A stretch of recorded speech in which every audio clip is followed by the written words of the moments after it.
Bonjour à tous et bienvenue dans cette vidéo spéciale sauvetage de plantes. Aujourd'hui, nous avons face à nous une très grande Monstera deliciosa variegata qui a malheureusement énormément souffert de la canicule cet été, mais également une très grosse attaque de thrips, comme vous pouvez le voir, avec les taches jaunes et marron.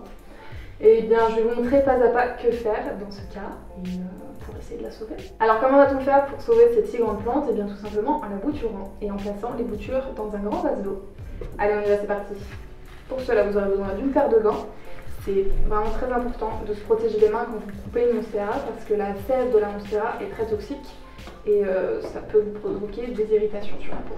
Comment procéder à la découpe de votre plante? Eh bien, tout simplement, ce qui va être important, c'est de couper en dessous d'un nœud. Donc là, comme vous pouvez le voir, ces parties-là, ce sont les racines aériennes. Et ici, vous avez un premier nœud, c'est-à-dire là où est sorti le reste de la tige ainsi que la nouvelle feuille. Alors, on va donc couper ici.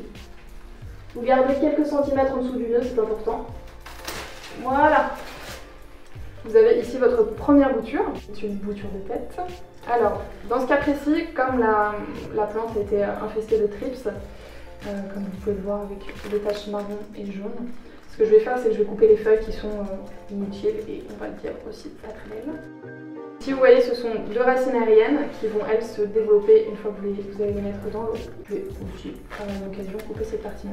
De toute façon, si vous voyez que les taches s'étendent, si vous êtes dans le cas où c'est une plante qui a été infestée par les thrips, vous coupez, pour la bouture de tête, attention, c'est important, vous pouvez couper juste le haut de la feuille, ici, voilà.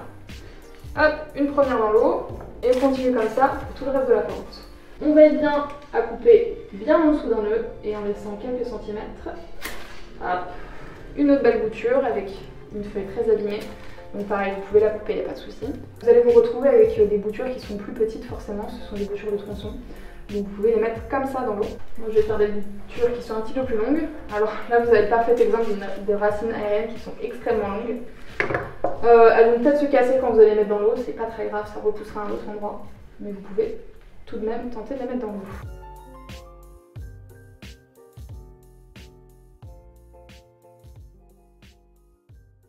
Sur les boutures de tronçon, en fait, les feuilles vont sortir sur les points de croissance qui sont sur les côtés du nœud. Ah, attention, hein, les nœuds sur les tronçons doivent bien être immergés dans l'eau, sinon les racines ne pourront pas sortir. N'hésitez pas à rajouter un peu d'eau si vous n'en avez pas assez. C'est un cas typique de brûlure de soleil quand elles deviennent toutes marron comme ça, mais également d'attaque de thrips à cause des taches jaunes sur les feuilles. Du coup, comme vous pouvez le voir, il ne nous reste plus que deux pieds dans le pot, un ici et un là.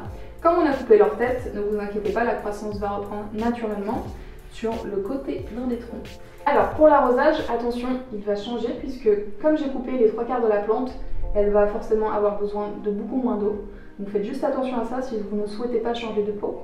Mais sinon, si vous le voulez, vous n'avez qu'à retirer ici par exemple le tuteur, retirer les deux pieds du pot et les rempoter dans un plus petit pot puisque forcément elles ne vont pas avoir besoin de tant de place vu qu'il lui manque les trois quarts. Alors pour les boutures, comme nous sommes dans un cas un petit peu particulier où la plante a été bien attaquée par les thrips, n'hésitez pas à nettoyer les feuilles si vous voulez tenter de les conserver.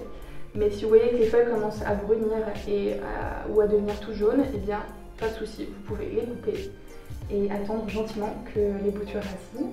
Une fois qu'elles seront bien racinées sur au moins une bonne dizaine de centimètres, vous n'aurez plus qu'à les sortir de l'eau et à les planter soit dans un même pot, soit séparément dans des plus petits. Également, pensez à changer l'eau de votre vase environ une fois toutes les 2 semaines, c'est largement suffisant. Et enfin, dernier conseil, soyez patient car les racines sont un petit peu longues à apparaître.